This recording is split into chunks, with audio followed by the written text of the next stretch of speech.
All right, class. Hello. Hope you're all doing okay.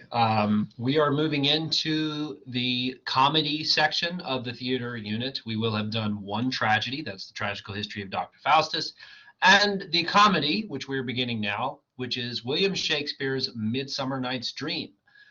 So I do want to give you a little bit of context, some background on Midsummer Night's Dream. So that is where we will start. And then I will go through and read as much of the play as my voice will allow. And we will pick up where we leave off in the next video. So, all right. So, Midsummer Night's Dream, of course, is by William Shakespeare, one of the most well-known playwrights in history.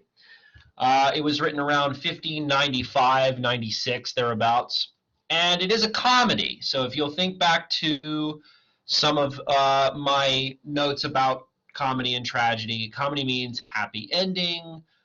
Flaws exist, but they're not tragic, and they're eventually overcome. There's lots of comedy, meaning like jokes and funniness and stuff.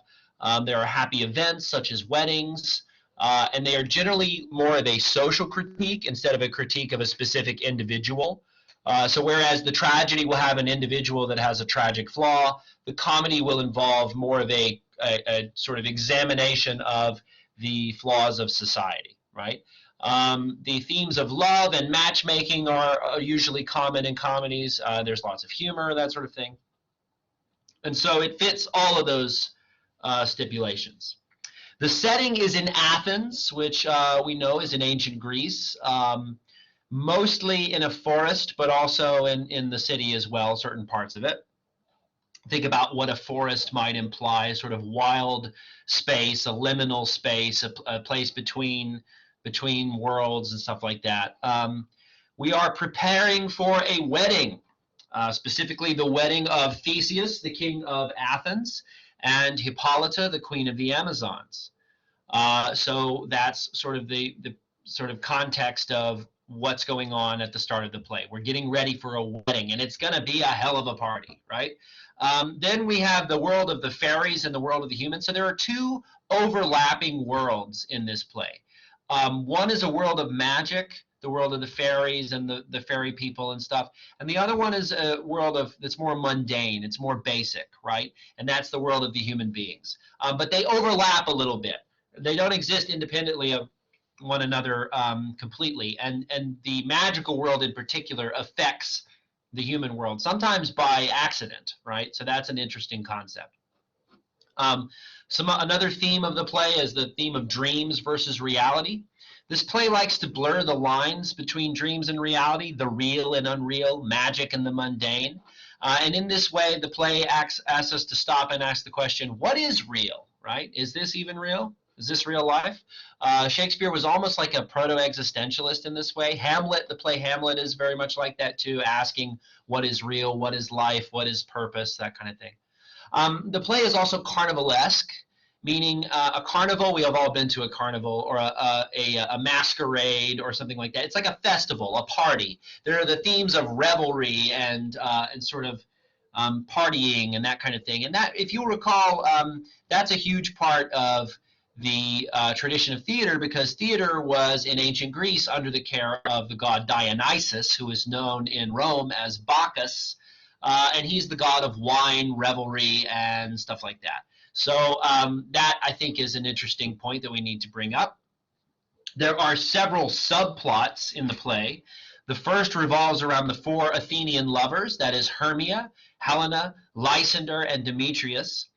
Throughout the play, fairy trickery causes these characters to fall in love with the wrong people, and this constitutes the comedy's main source of conflict, right? If you don't have conflict, you don't have a story.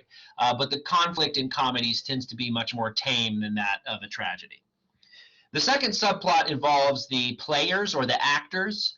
That is Peter Quince, Nick Bottom, Francis Flute, Robin Starveling, Tom Snout, and Snug the Joiner. And they intend to put on a production of Pyramus and Thisbe, which is the basis for Romeo and Juliet. It's an ancient Greek tragedy, actually. But they want to put it on for a wedding celebration, which there's a bit of irony there, right? Having a tragedy played at a wedding. And they're really funny. The actors in the play are very funny. Also, this is a common theme of Shakespeare, which is the play within the play. We always have the play within the play. Not always, but many of Shakespeare's plays have this, and it does this weird meta thing where it kind of blows your mind, and you wonder, like, am I in a play, watching a play within a play? So it's kind of a neat little trick that is common in a lot of Shakespeare's works. The third subplot involves the conflict between Oberon and Titania. One of the interesting things about this conflict is that the gender roles are flipped. You might say that Titania, the queen of the fairies, wears the pants. She calls the shots and isn't obeying Oberon, the fairy king, isn't listening to his sort of male dominance or anything like that. And you compare this to poor Hermia and her relationship with her father, who will either have her killed or made into a nun in the service of the goddess Diana if she does not comply with his wish to marry. Oberon wishes to punish Titania for not complying with his wish to surrender her Indian changeling boy to him, but he cannot do this on mere authority. He must call the services of Puck, a trickster spirit, who is adept at screwing up. So we have all these themes and subplots, and we know the setting. We got a little bit of context. So that being said, let's just jump right in, all right?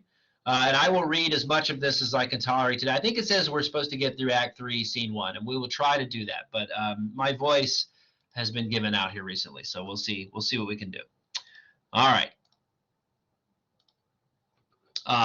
This is let's see, the dramatis personae is coming up right here. These are the characters.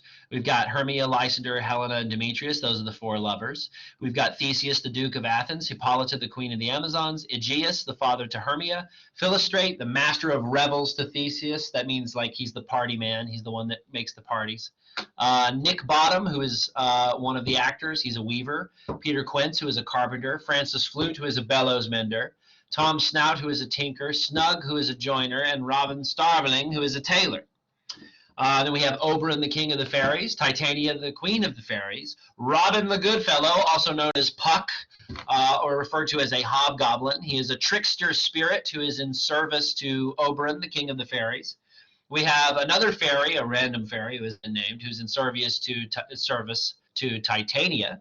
Then we have four fairies attending upon Titania that are named Peace Blossom, Cobweb, Moat, and Mustard Seed. And then some minor characters, some lords and attendants to Theseus and Hippolyta, and other fairies in the trains of Titania and Oberon. Most of these do not have speaking roles, or if they do, they're very small.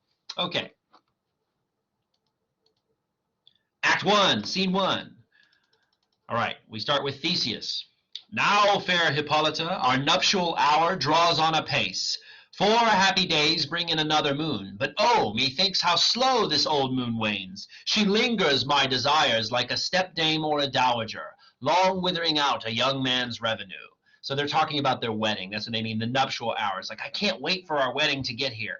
Then Hippolyta says, 4 days will quickly steep themselves in night. 4 nights will quickly dream away the time. And then the moon, like to a silver bow, new bent in heaven, shall behold the night of our solemnities, meaning the wedding's coming soon, don't worry. Then Theseus says, Go, Philostrate, stir up the Athenian youth to merriments. Awake the pert and nimble spirit of mirth. Turn melancholy forth to funerals. The pale companion is not for our pomp. So he basically sends Philostrate. He's like, listen, party man, go and make the party. Get everybody ready. Get everybody fired up. We're gonna throw down for this wedding. And he says, Hippolyta, I wooed thee with my sword, and won thy love doing thee injuries. But I will wed thee in another key, with pomp, with triumph, and with reveling. Reveling means partying.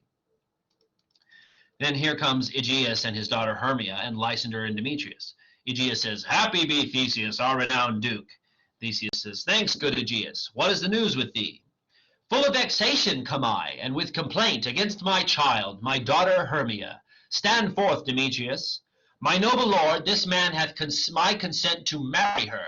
Stand forth, Lysander. And my gracious duke, this man hath bewitched the bosom of my child.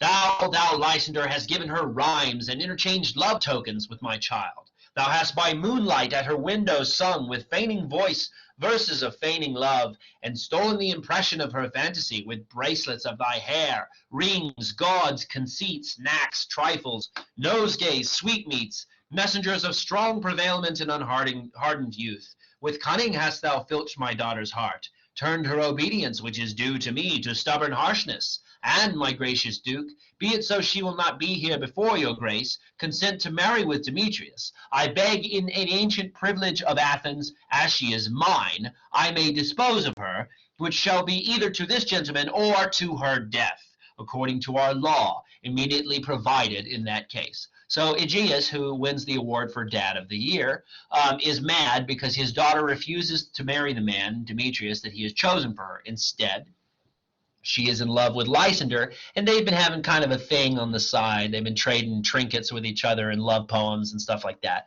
And this angers Aegeus because he wants his daughter to do his wishes. So he goes before the Duke and he says, Duke, I want my wishes to be fulfilled for my daughter, or I want to have her killed. So great dad, really, really awesome dad. Then Theseus says, what say you, Hermia? Be advised, fair maid, to you your father should be as a god, one that composed your beauties, yea, and one to whom you are but as a form in wax, by him imprinted, and within his power, to leave the figure or disfigure it. Demetrius is a worthy gentleman. Hermia says, so is Lysander. In himself he is, but in this kind, wanting your father's voice, the other must be held the worthier. I would but my father looked with mine eyes. Rather your eyes must with his judgment look. I do entreat your grace to pardon me. I know not what by what power I am made bold, nor how it may concern my modesty in such a presence here to plead my thoughts. But I beseech your grace that I may know the worst that may befall me in this case if I refuse to wed Demetrius. So he's like, what? She's like, what's going to happen to me if I don't marry this guy? Because I don't want to marry him. And this is the thing that you need to know is that marriage in much of history is much more of a political move than a move for love. You don't necessarily marry the person you love. You marry the person that will strengthen your status within society. So that's really the conflict here. She does not love this man. She does not want Demetrius. She wants Lysander. She loves him. But Daddy won't let her marry Lysander, so she's like, well, what if I don't? What's going to happen? Theseus says, either to die the death or to abjure forever the society of men. Therefore, fair Hermia, question your desires. Know of your youth. Examine well your blood. Whether if you yield not to your father's choice, you can endure the livery of a nun. For I, to be in shady cloister mewed, to live a barren sister all your life, chanting faint hymns to the cold, fruitless moon, thrice blessed that they master so their blood to undergo such maiden pilgrimage. But earthier happy is the rose distilled than that which withering on the virgin thorn grows, lives, and dies in single blessedness. So he basically says you have three choices, according to Athenian law. You can marry Demetrius in accordance with the wishes of your father. You can die, accept execution as a punishment, or you can go and be a nun in the service to the goddess Diana. This is pre-Christianity, so this wouldn't be like a Christian nun, but it's the same idea. You go and live a life of abstinence and denial in service to a religious institution. Not great choices for poor Hermia. We sort of already feel sorry for her. Okay. So will I grow, so live, so die, my lord, ere will I yield my virgin patent up unto his lordship, whose unwitched yoke my soul consents not to give sovereignty. Take time to pause, and by the next new moon, the sealing day betwixt my love and me, for everlasting bond of fellowship, upon that day, either prepare to die for disobedience to your father's will, or else to wed Demetrius as he would, or on Diana's altar to protest for austerity and a single life. So he's like, listen, don't make the decision yet because you're making it hastily. Give it some time. When my wedding comes around, you tell me what you want, and then we'll make the decision. Demetrius says, relent, sweet Hermia and Lysander. Yield thy crazed title to my certain right. You have her father's love, Demetrius. Let me have Hermia's. Do you marry him? Scornful Lysander, true he hath my love, and what is mine my love shall render him, and she is mine, and all my right of her I do estate unto Demetrius.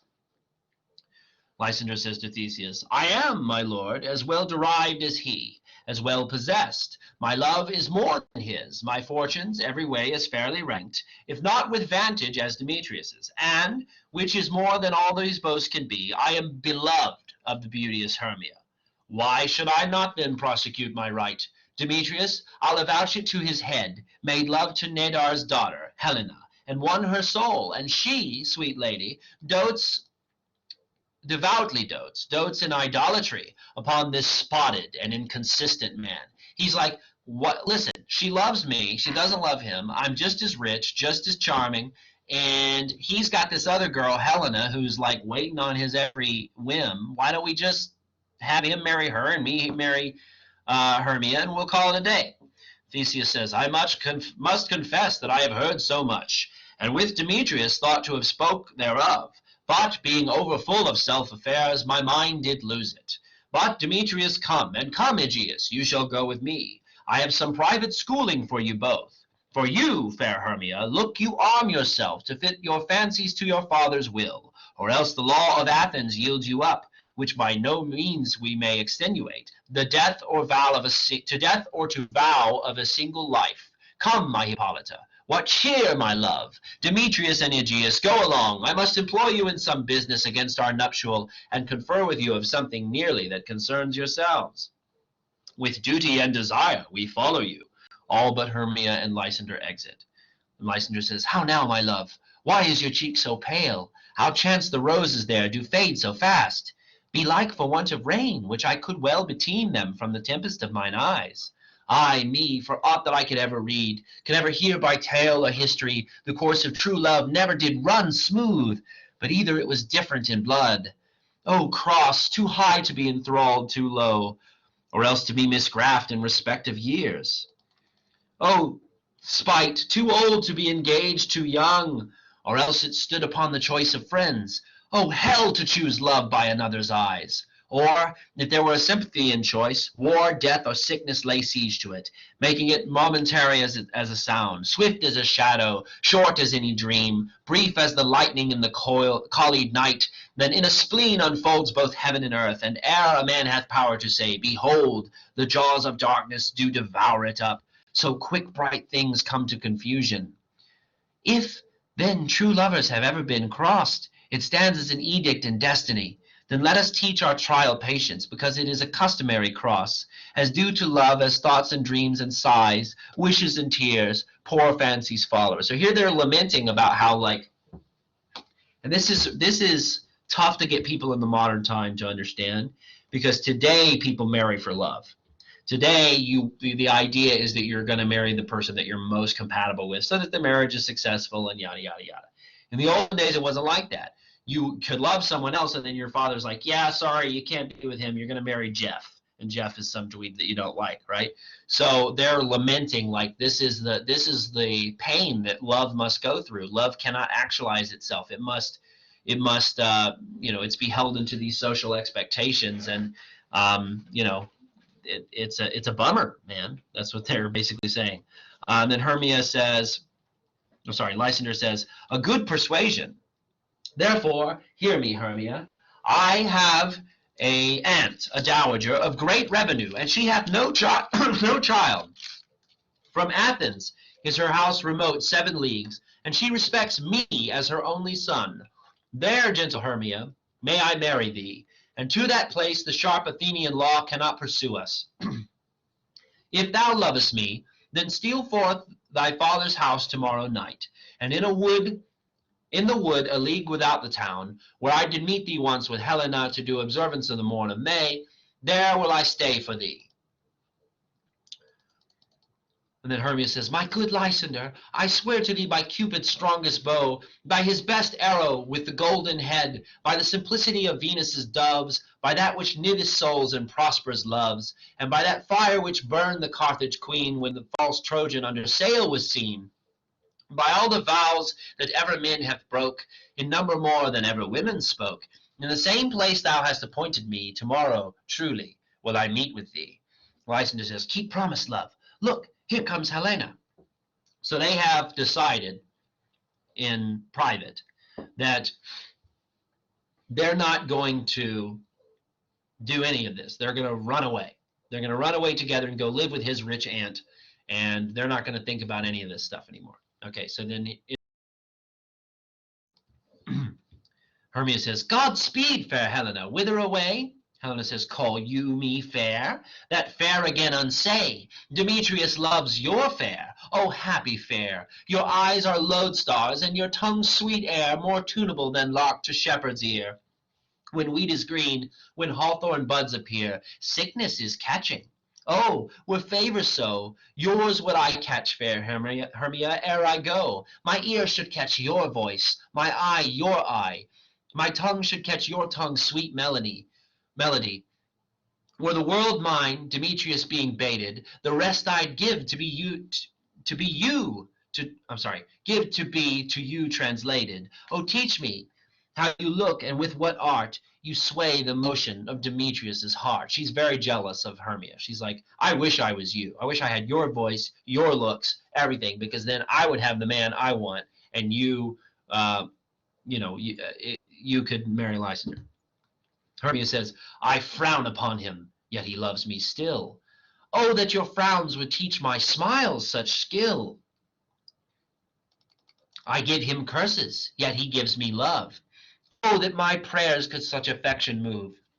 The more I hate, the more he follows me. The more I love, the more he hateth me. His folly, Helena, is no fault of mine. None but your beauty would that fault be mine. Hermia says, Take comfort.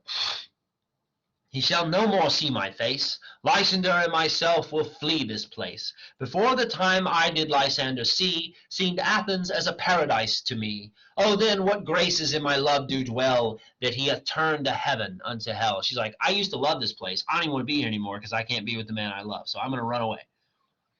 Lysander says, Helen, to you our minds we will unfold.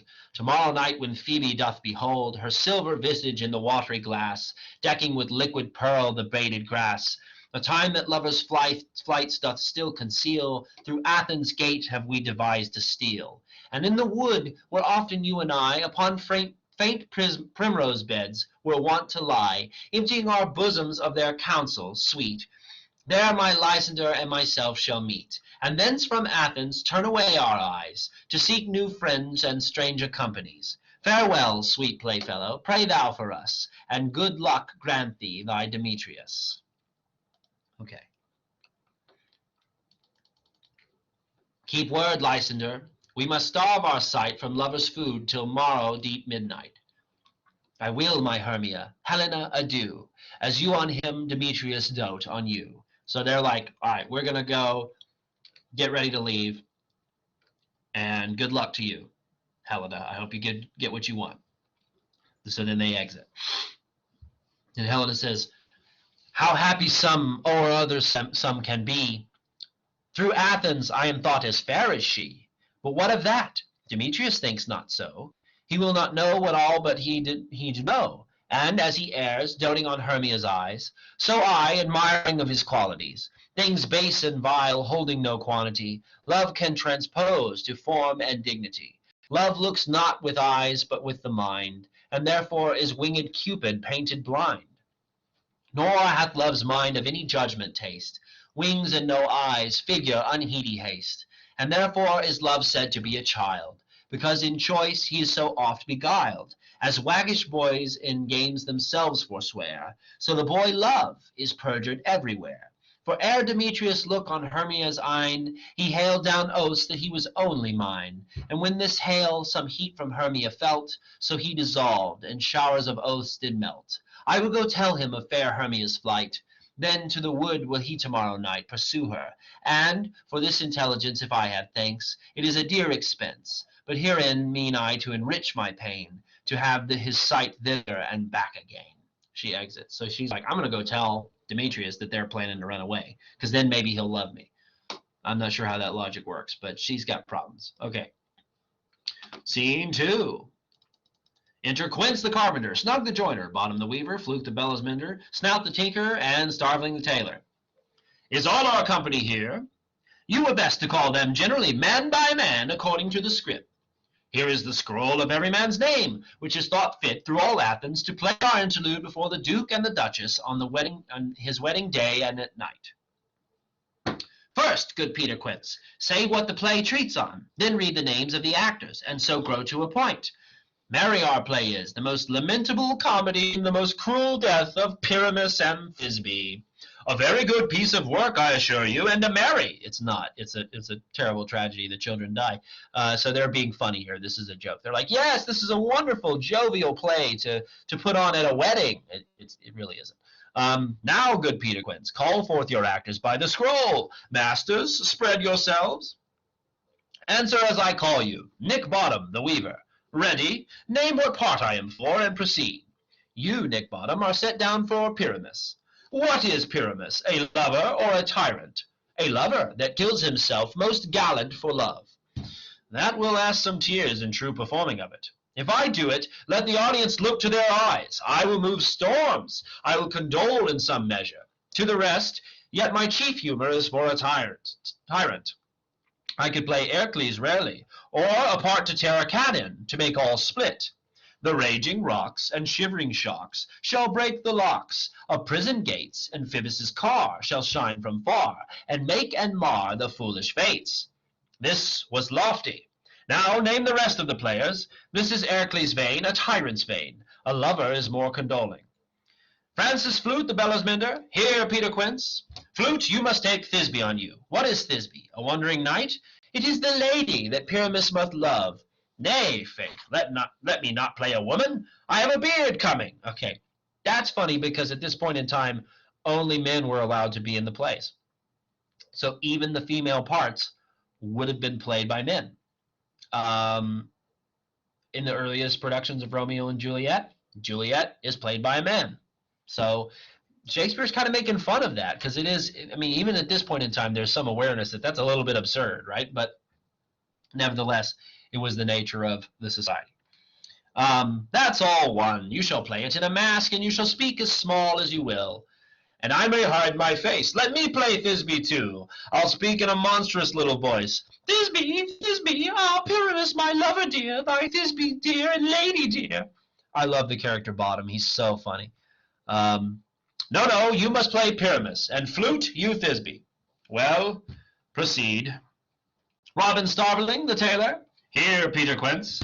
Robin Starveling, you must play Thisbe's mother. Tom Snout, the tinker. Here, Peter Quince. You, Pyramus' father. Myself, Thisbe's father. Snug the joiner, you the lion's part. And I hope here is a play fitted. Snug says, have you the lion's part written? Pray you, if it be, give it to me, for I am a slow study. You may do it extempore, for it is nothing but roaring. like the lion's going to have lines, right? Then Bottom chimes in. Let me play the lion too. I will roar that I will do any man's heart good to hear me. I will roar that I will make the Duke say, let him roar again, let him roar again. And you should do it too terribly. You would frighten the Duchess and the ladies, and they would all shriek, and that were enough to hang us all. They would all hang us, every mother's son. I grant you, friends, if you should fright the ladies out of their wits, they would have more discretion but to hang us. But I will aggravate my voice, so that I will roar you as gently as any suckling dove. I will roar you as 'twere any nightingale.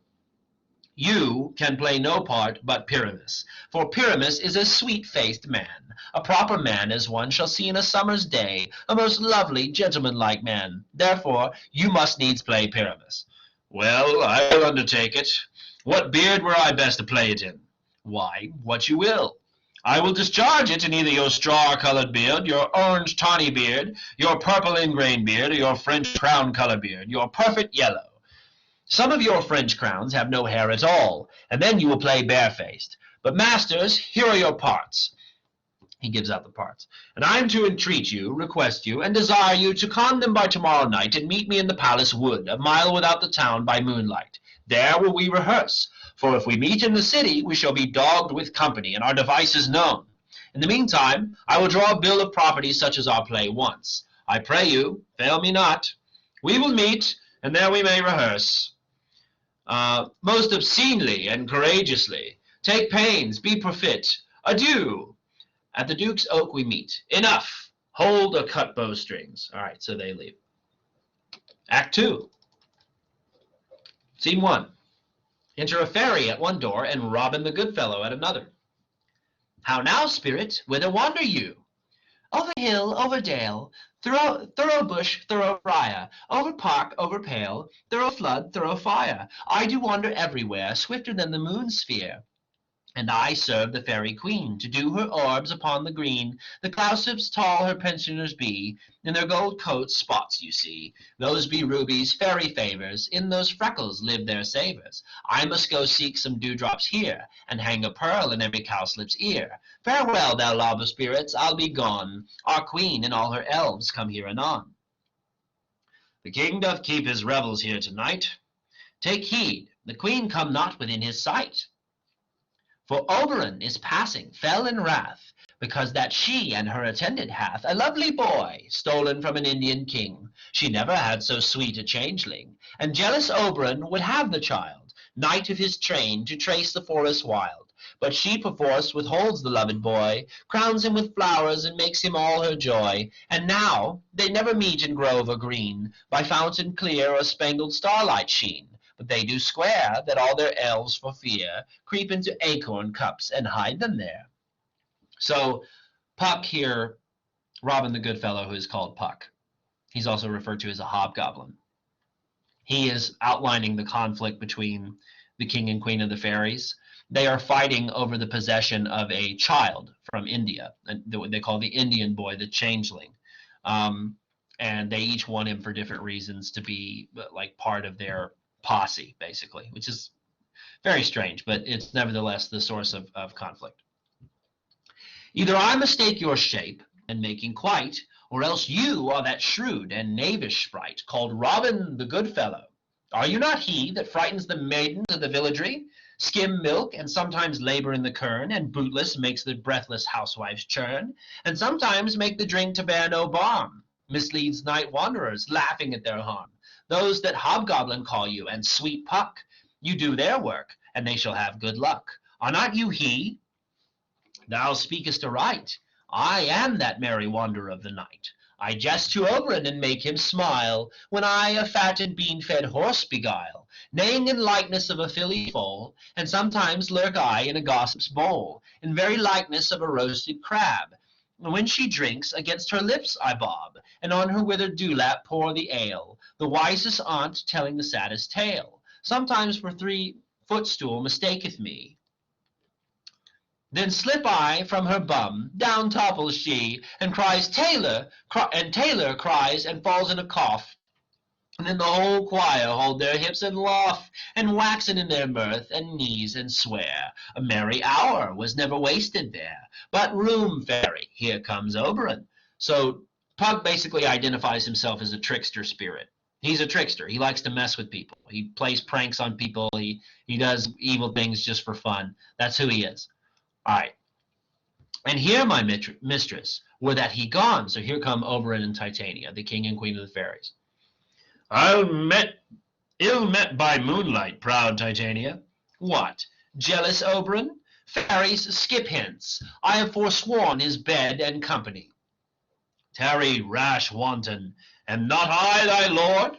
Then I must be thy lady. But I know, when thou hast stolen away from fairyland, and in the shape of Corin sat all day, playing on pipes of corn, and versing love to amorous Phillida, why art thou here, come from the farthest steep of India, but that, forsooth, the bouncing Amazon, your buskin mistress, and your warrior love, to Theseus must be wedded, and you come to give their bed joy and prosperity. How canst thou thus for shame, Titania, glance at my credit with Hippolyta, knowing I know thy love to Theseus? Didst not thou lead him from Periguna, whom he ravished, and make with fair Aeglus break his faith with Ariadne and Antiopa? These are the forgeries of jealousy. And never since the midsummer spring met we on a hill, in dale, forest, or mead, by paved fountain, or by rushy brook, or in the beached margent of the sea, to dance our ringlets to the whistling wind. But with thy brawls thou hast disturbed our sport. Therefore the winds, piping us to vain, piping to us in vain, as in revenge have sucked up from the sea contagious fogs, which, falling in the land, hath every pelting river made so proud, that they have overborne their continents. The ox hath therefore stretched his yoke in vain, the ploughman lost his sweat, and the green corn hath rotted ere his youth attained a beard. The fold stands empty in the drowned field, and crows are fatted with the murrain flock. The 9 men's morris is filled up with mud, and the quaint mazes in the wanton green, for lack of tread, are indistinguishable. The human mortals want their winter here. No night is now, with hymn or carol blessed. Therefore the moon, the governess of floods, pale in her anger, watches all the air. The rheumatic diseases do abound, and through this distemperature we see the seasons alter. Hoary-headed frosts fall on the fresh lap of the crimson rose, and on old Hime's thin and icy crown an odorous chaplet of sweet summer buds is, as in mockery, set. The spring, the summer, the childling autumn, angry winter, change their wonted liveries, and the mazed world by their increase now knows not which is which. And this same progeny of evils comes from our debate, from our dimension. We are their parents and original. Do you amend it then? It lies on you. Why should Titania cross her Oberon? I do but beg a little changeling boy to be my henchman. Set your heart at rest. The fairyland not buys the child of me. His mother was a votress of my order, and in the spiced Indian air by night full often has she gossiped by my side, and sat with me on Neptune's yellow sands, marking the embarked traders on the flood, when we have laughed to see the sails conceive, and grow big-bellied with the wanton wind, which she, with pretty and swimming gait, following her womb then rich with my young squire, would imitate and sail upon the land to fetch me trifles and return again, as from a voyage rich with merchandise. But she, being mortal, of that boy did die, and for her sake I do rear up her boy, and for her sake I will not part with him. So Oberon's like, what's the big deal? Just give me the kid. And she's like, listen, I was friends with his mother, and I owe it to his mother to raise him myself, so no, I'm not going to give him to you. How long within this wood intend you stay? Perchance till after Theseus' wedding day. If you will patiently dance in our round and see the moonlight revels, go with us. If not, shun me, and I will spare your haunts. Give me that boy, and I will go with thee. Not for thy fairy kingdom. Fairies away. We shall chide downright if I longer stay. Titania and her fairies exit. Well, go thy way. Thou shalt not from this grove, till I torment thee for this injury. My gentle Puck, come hither.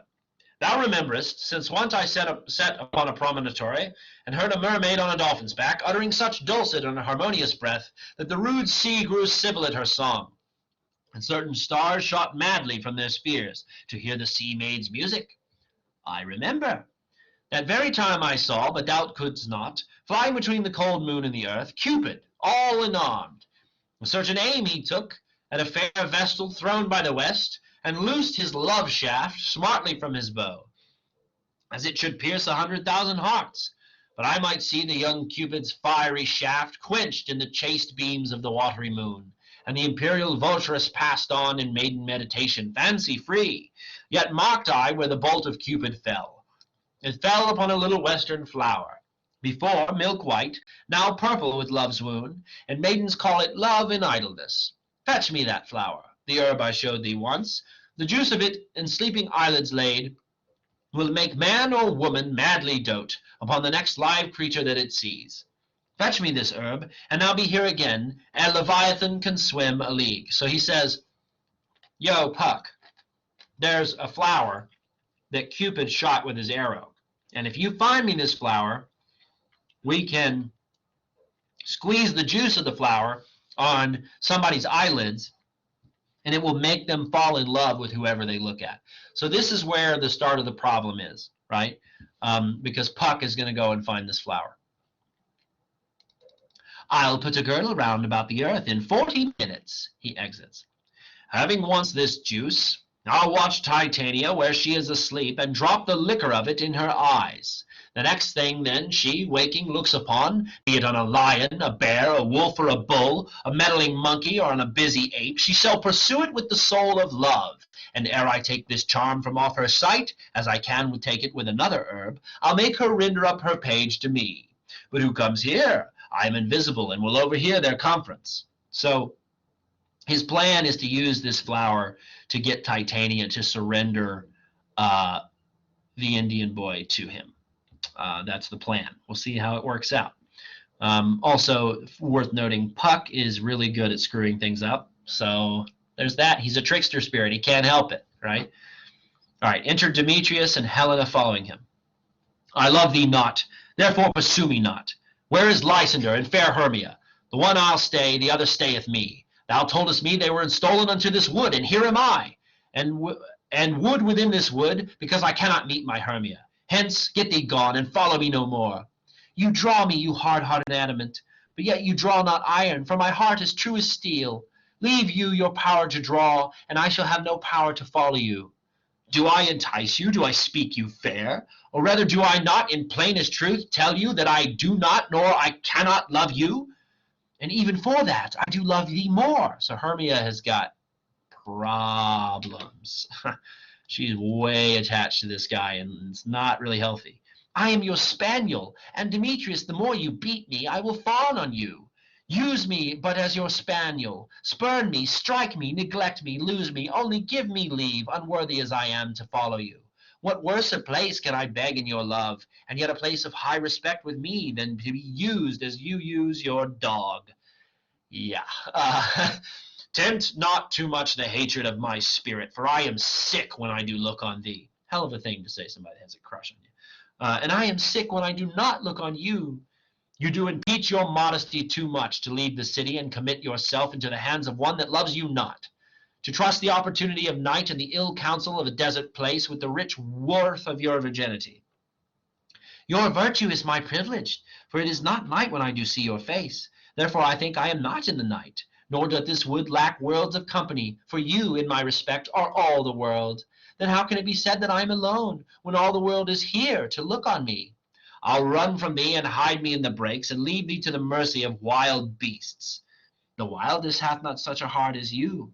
Run when you will, the story shall be changed. Apollo flies, and Daphne holds the chase. The dove pursues the griffin, the mild hind makes speed to catch the tiger, bootless speed when cowardice pursues and valor flies. I will not stay thy questions. Let me go, or if thou follow me, do not believe. But I shall do thee mischief in the wood. Aye, in the temple, in the town, the field, you do me mischief. Fie, Demetrius, your wrongs do set a scandal on my sex. We cannot fight for love as men may do. We should be wooed, and were not made to woo. Demetrius exits. I'll follow thee, and make a heaven of hell, to die upon that hand I love so well. Helena exits. Fare thee well, nymph. Ere he do leave this grove, thou shalt fly him, and he shall seek thy love. Enter Robin. Hast thou the flower there? Welcome, wanderer. Aye, there it is. I pray, give it to me. Robin gives him the flower. I know a bank where the wild thyme blows, where oxlips and the nodding violet grows, quite over-canopied with luscious woodbine, with sweet musk roses and with eglantine. There sleeps Titania some time of the night, lulled in these flowers with dances and delight.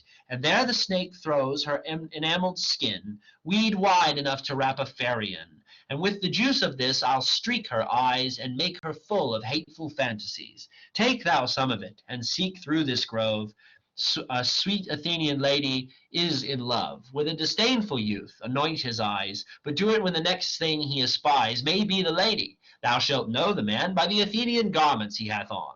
Effect it with some care, that he may prove more fond on her than she upon her love. And look thou meet me ere the first cock crow. Fear not, my lord, your servant shall do so.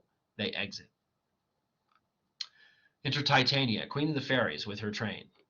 Come now, a roundel and a fairy song, then for the third part of a minute hence. Some to kill cankers in the musk-rose buds, some war with with Rerimus for the leathern wings, to make my small elves' coats, and some to keep black, the clamorous owl that nightly hoops and wanders at our quaint spirits. Sing me now asleep. Then to your offices, and let me rest. She lies down. The fairies sing.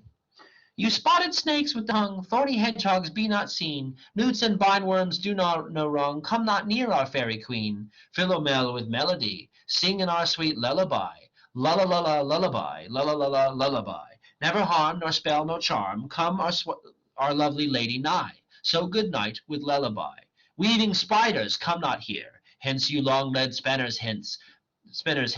Beetles black, approach not near. Worm nor snail, do no offence. Philomel with melody, swing on our sweet lullaby. Lulla, lullaby, lulla, lullaby. Never harm, nor spell, nor charm, come our lovely lady nigh. So good night with lullaby. Titania sleeps. So they were like singing the Fairy Queen a lullaby. It's meant to be goofy and silly and sort of carnivalesque. Hence away. Now all is well. One aloof stands sentinel. The fairies exit. Enter Oberon, who anoints Titania's eyelids with the nectar. What thou seest when thou dost wake, do it for thy true love take. Love and languish for his sake. Be it an ounce, or cat, or bear, pard or boar with bristled hair, in thy eye that shall appear when thou wakest is thy dear. Wake when some vile thing is near. So he exits.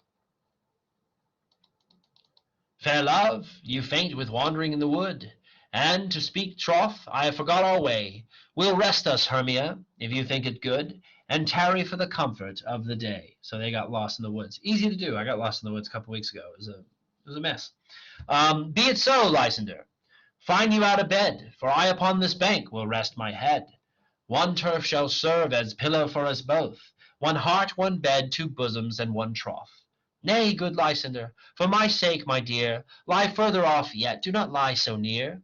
Oh, take the sense sweet of my innocence. Love takes the meaning in love's conference. I mean that thy heart unto yours is knit, so that but one heart we can make of it. Two bosoms interchained with an oath, so then two bosoms and a single troth. Then by your side no bedroom may me deny, for lying so, Hermia, I do not lie. Lysander riddles very prettily. Now much beshrew my manners and my pride, if Hermia meant to say Lysander lied. But gentle friend, for love and courtesy, lie further off in human modesty. Such separation, as may well be said, becomes a virtuous bachelor and a maid. So far be distant, and good night, sweet friend. Thy love ne'er alter till thy sweet life end. Amen, amen to that. Amen, amen to that fair prayer, say I. And then end life when I end loyalty. Here is my bed. Sleep, give thee all his rest. With half that the wisher's eyes be pressed, they sleep. Enter Robin. Through the forest I have gone, but Athenian found I none, on whose eyes I might approve this flower's force in stirring love. He sees Lysander. Night and silence, who is here? Weeds of Athens he doth wear.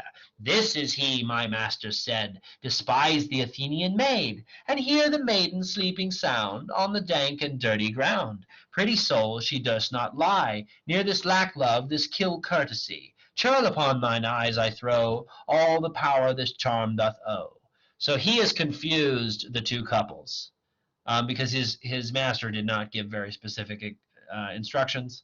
He just said, anoint the eyes of the Athenian. So he found the first Athenian that he could find, and it's not actually Demetrius, it's Lysander. So this is going to cause some problems. When thou wakest, let love forbid, sleep his seat on thy eyelid. So awake when I am gone, for now must I to Oberon. Enter Demetrius and Helena running. Stay, though thou kill me, sweet Demetrius, I charge thee, hence, and do not haunt me thus. Oh, wilt thou, darkling, leave me? Do not so. Stay on thy peril, I alone will go. Demetrius exits. Oh, I am out of breath in this fond chase. The more my prayer, the lesser is my grace. Happy is Hermia, wheresoe'er she lies, for she had blessed and attractive eyes. How came her eyes so bright? Not with salt tears. If so, my eyes are oftener washed than hers. No, no, I am ugly as a bear, for beasts that meet me run away for fear. Therefore no marvel, through Demetrius, do as a monster fly my presence thus. What wicked and dissembling glass of mine made me compare with Hermia's fiery eyne? But who is here, Lysander, on the ground, dead or asleep? I see no blood, no wound. Lysander, if you live, good sir, awake. Lysander wakes up. And through fire I will, for the sweet sake, transparent Helena. Nature shows art, that through thy bosom makes me see thy heart. Where is Demetrius? Oh, how fit a word is that vile name to perish on my sword. Do not say so, Lysander, say not so. What though he love your Hermia? Lord, what though? Yet Hermia still loves you, then be content. Content with Hermia? No, I do repent. The tedious minutes I have with her spent, not Hermia, but Helena I love, who will not change a raven for a dove. The will of man is by his reason swayed, and reason says you are the worthier maid. So he's had his eyes anointed with the Cupid's flower, and he woke up, and the first person he saw is Helena. So now instead of being in love with Hermia, he's in love with Helena. Ruh-roh, Raggy. This is going to cause some problems.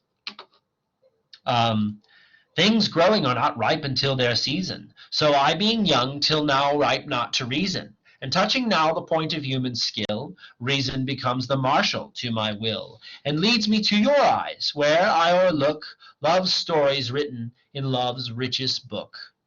Wherefore was I to this keen mockery born, when at your hands did I deserve this scorn? Is it not enough, young man, that I never, no, never can deserve a sweet look from Demetrius's eye? But you must flout my insufficiency?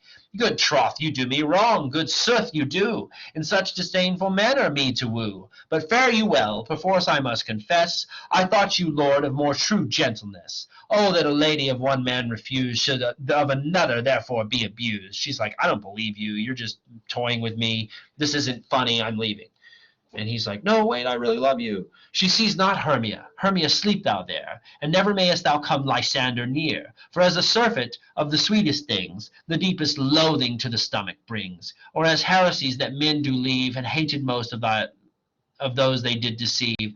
So thou, my surfeit and my heresy, of all be hated, but the most of me. And all my powers address your love and might, to honor Helen, and to be her knight. He exits. Hermia waking up. Help me, Lysander, help me. Do thy best to pluck this crawling serpent from my breast. Ay me, for pity, what a dream was here. Lysander, look how I do quake with fear. Methought a serpent ate my heart away, and you sat smiling at his cruel prey. Lysander, what removed? Lysander, Lord, what, out of hearing, gone? No sound, no word? Alack, where are you? Speak, and if you hear, speak of all loves. I swoon almost with fear. No? Then I will perceive you are not nigh. Either death or you I'll find immediately. She exits. Okay. So the plot is thickening. This is Act 3, Scene 1. Let me see how many pages this is real quick. Several.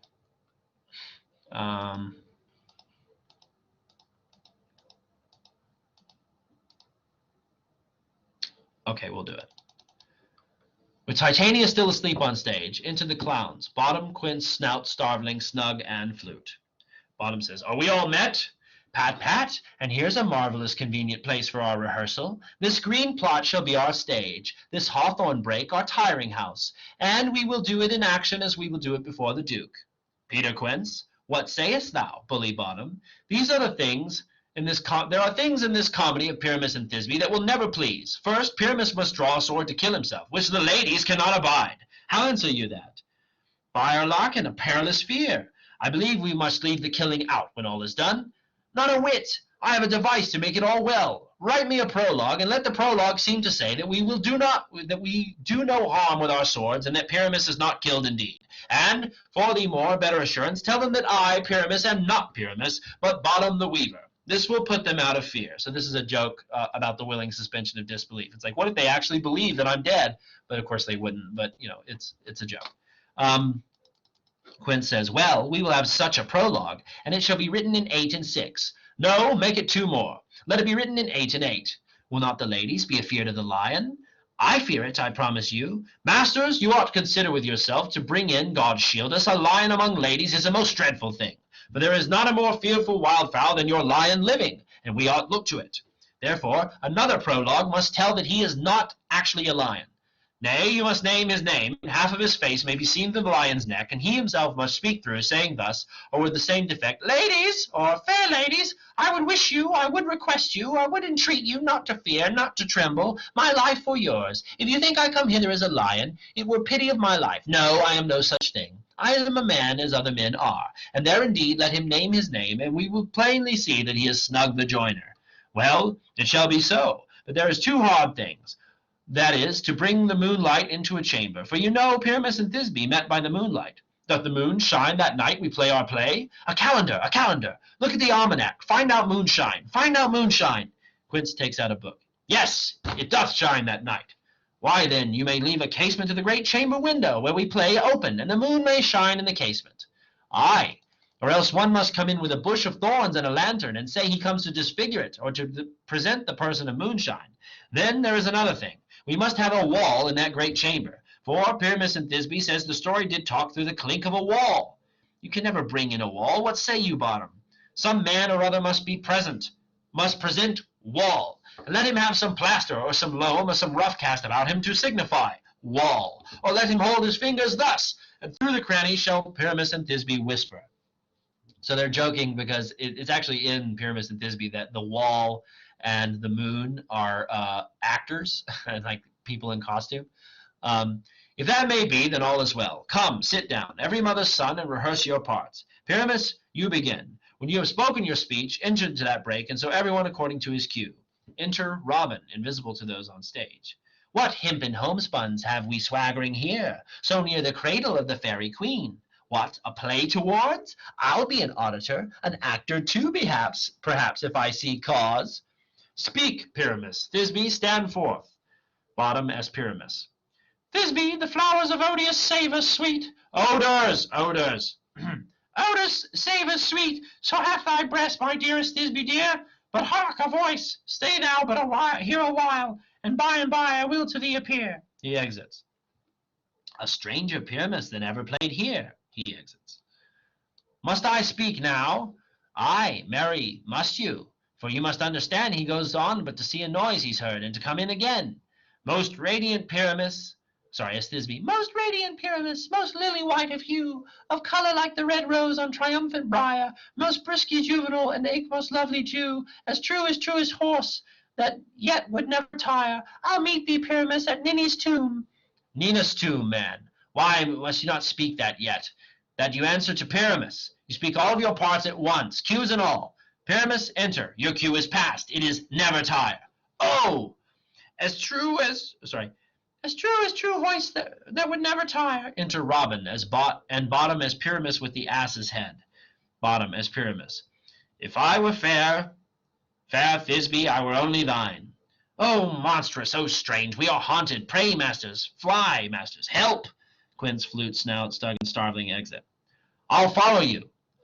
I'll lead you about around, through bog, through bush, through brake, through briar. Sometimes a horse I'll be, sometimes a hound, a hog, a headless bear, sometimes a fire, and neigh and bark and grunt and roar and burn, like horse, hound, hog, bear, fire at every turn. He exits. Why do they run away? This is a knavery of them to make me afeard. Oh, Bottom, thou art changed. What do I see on thee? What do you see? You see an ass head of your own, do you? Snout exits. Enter Quince. Bless thee, Bottom, bless thee. Thou art translated. I see their knavery. This is to make an ass of me, to fright me if they could. But I will not stir from this place. Do what they can. I will walk up and down here, and I will sing, and they shall hear that I am not afraid. He sings. The ozo cock so black of hue, with orange and tawny bill. The throstle with his note so true, the wren with little quill. Titania wakes up. What angel wakes me from my flowery bed? So she wakes up to see Bottom wearing an ass's head that Puck has put on him. Puck has transformed his head into a donkey, and she wakes up and sees this donkey-headed man and falls in love with him. This is very funny, if you think about it. The finch, the sparrow, and the lark, the plain-song cuckoo gray, whose note full many a man doth mark, and dares not answer nay. For indeed, who would set his wit to so foolish a bird? Who would give a bird that lie, though he cry cuckoo, never so? I pray thee, gentle mortal, sing again. Mine ear is much enamoured of thy note. So is mine eye enthralled to thy shape, and thy fair virtues force doth move me, on the first view to say, I swear, I love thee. Methinks, mistress, you should have little reason for that, and yet, to say the truth, reason and love keep little company together nowadays. The more the pity that some honest neighbours will not make them friends. Nay, I can gleek upon occasion. Thou art as wise as thou art beautiful. Not so neither. But if I have wit enough to get out of this wood, I have enough to serve mine own turn. Out of this wood do not desire to go. Thou shalt remain here, whether thou wilt or no. I am a spirit of no common rate. The summer doth I'm sorry, the summer still doth tend upon my state, and I do love thee. Therefore go with me. I'll give thee fairies to attend on thee, and they shall fetch thee jewels from the deep, and sing while on thou pressed flowers dost sleep. And I will purge thy mortal grossness so that thou shalt like an angry spirit go. All right, peace blossom, cobweb, mote, and mustard seed. So here come the four fairies. Ready, and I, and I, and I. Where shall we go? Be kind and courteous to this gentleman. Hop in his walks and gambol in his eyes. Feed him with apricots and dewberries, with purple grapes, green figs, and mulberries. The honey bags steal from the humble bees, and for night tapers crop their waxen thighs, and light them at the fiery glowworm's eyes. To have my love to bed and to arise, and pluck the wings from painted butterflies. To fan the moonbeams from his sleeping eyes. Nod to him, elves, and do him courtesies. Hail, mortal, hail, hail, hail! I cry your worship's mercy, heartily, I beseech your worship's name. Cobweb. I shall desire of you more acquaintance, good Master Cobweb. If I cut my finger, I shall make bold with you. Your name, honest gentleman? Peace Blossom. I pray you commend me to Mistress Squash, your mother, and to Master Peascod, your father. Good Master Peas Blossom, I shall desire of you more acquaintance too. Your name, I beseech you, sir? Mustard Seed.